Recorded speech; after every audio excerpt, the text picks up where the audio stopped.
लेकिन कलयुग तो सब जगह है ना, किसी न किसी रूप में कलयुग सबके पीछे पड़ा हुआ है।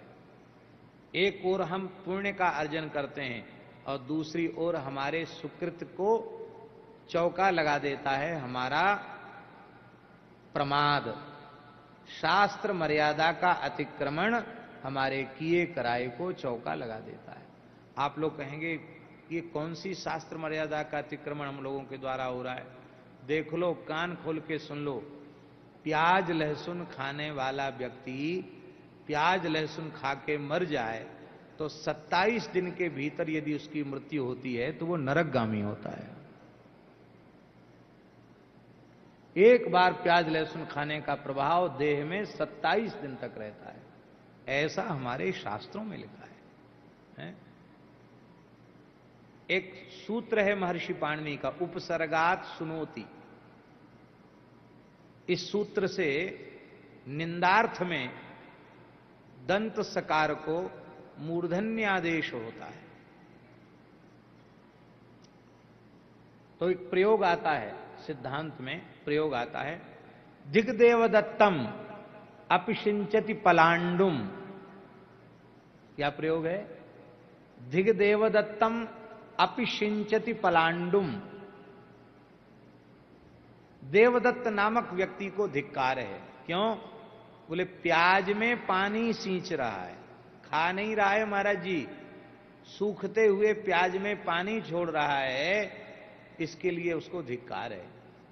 ब्राह्मण चला जाए तो उसका ब्रह्मतेज नष्ट हो जाता है, क्योंकि शास्त्रों के अनुसार प्याज की उत्पत्ति कुत्ते के अंडकोश से है और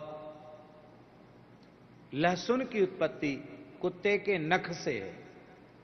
इसलिए अभक्ष्य माना जाता है। कुत्ते के मांस को पकाकर खाने वाली जाति के तुल्य वह व्यक्ति माना जाता है।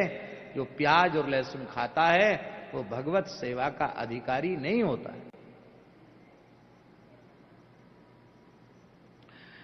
वैसे होगा अपि सिंचति, दंत सकार वाला, पर निंदार्थ जब होगा तो सा को मूर्धन्य शकार हो जाएगा, तो होगा अपिशिंचति पलांडुम। कहीं कहीं क्षेत्रों में अपने को, यद्यपि वो भी अच्छा काम नहीं करते, वो भी अनुचित ही करते हैं, जो अपने को ब्राह्मण भी कहते हैं, मांस भी खाते हैं, लेकिन ऐसे भी क्षेत्र हमने देखे महाराज जी। बंगाल की बात है, एक महानुभाव ने कहा, बंगाली, कोई बुरा नहीं मानना, सब जगह लोग बैठ के सुनते हैं, उसने कहा हम तो मांस खाता है, तुम्हारा उत्तर भारत का तो ब्राह्मण प्याज खाता है।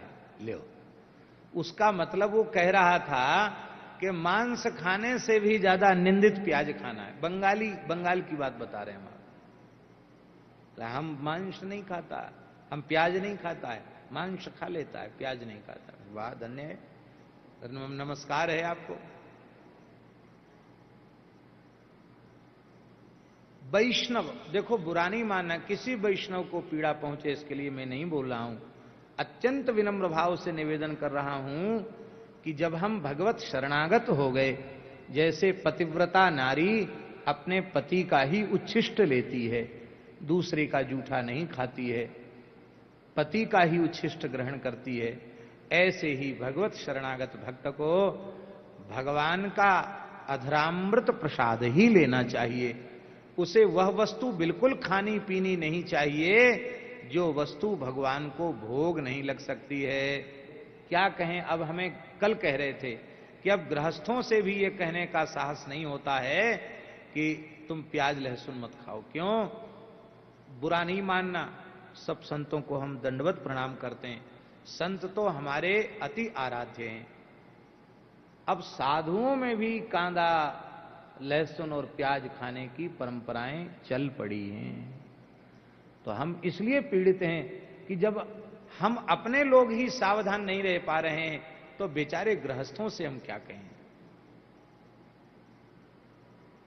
पर यदि आप ईमानदारी से भगवान की ओर बढ़ना चाहते हैं तो आपको आहार शुद्ध करना ही पड़ेगा, क्योंकि आहार शुद्धौ सत्व शुद्धि।